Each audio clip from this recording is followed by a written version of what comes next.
At 17,000 feet altitude in the Tawang sector, the Indian Army is well and truly in control, and that message has been sent out. But let me now take you higher. There's a message that the Indian Air Force is also sending out of total air dominance. The Indian Air Force Eastern Air Command is to carry out a major air dominance exercise, and assets of the Indian Air Force, from the latest Rafales to the air dominance fighters, the Su-30 MKIs capable of carrying up to 8 tons of weapons, and the unmanned aerial vehicles, the AWACS, the helicopter fleet, the transport fleet, all of them will be participating in a major exercise to completely dominate the skies in the area of operation of Eastern Air Command. We bring you this report.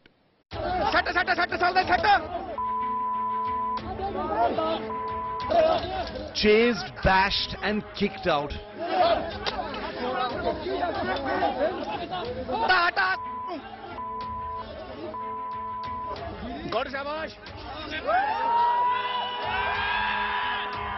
Such was the ferocity of the Indian retaliation that Chinese troops were forced to retreat and march back.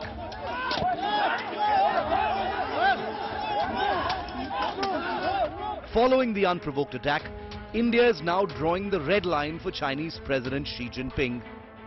The Indian Air Force will conduct an exercise in the eastern sector of the country on Thursday and Friday.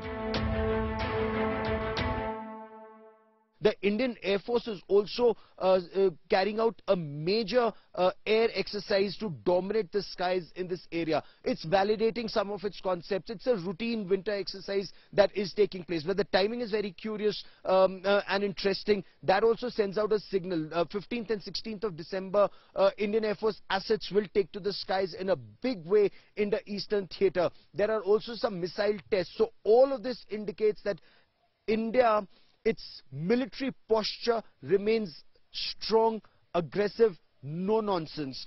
That's the message. It's been articulated by External Affairs Minister.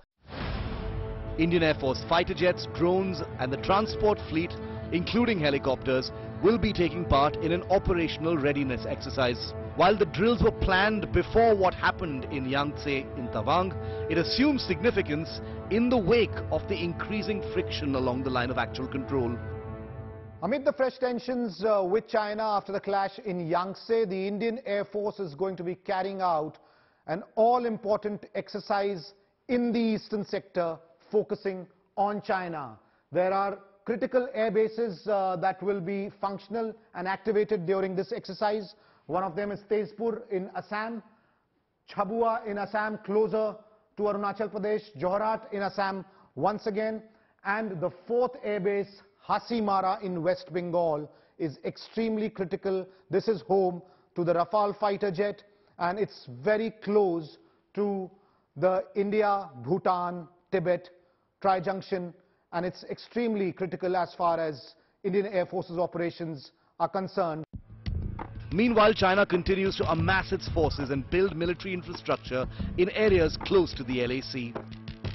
India's neighbour is building an airport for civilian and military use in Tibet, just 155 kilometers north of the India-Tibet border. All these airports that have come up, air bases that have come up, are dual base air bases. So in guise of being civilian air bases, they're actually being used by the PLAF, and all of them clearly have enough indications that show that they are for military use. There are UAV hangars that can be seen in these images extremely close to the line of actual control.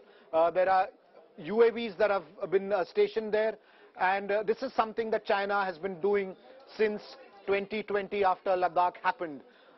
Very clearly visible the number of fighter aircraft here. So clearly shows that air bases are being enhanced, their capacity has been enhanced. The number of J-11 multi-role fighter aircraft that the Chinese Air Force uses are visible here.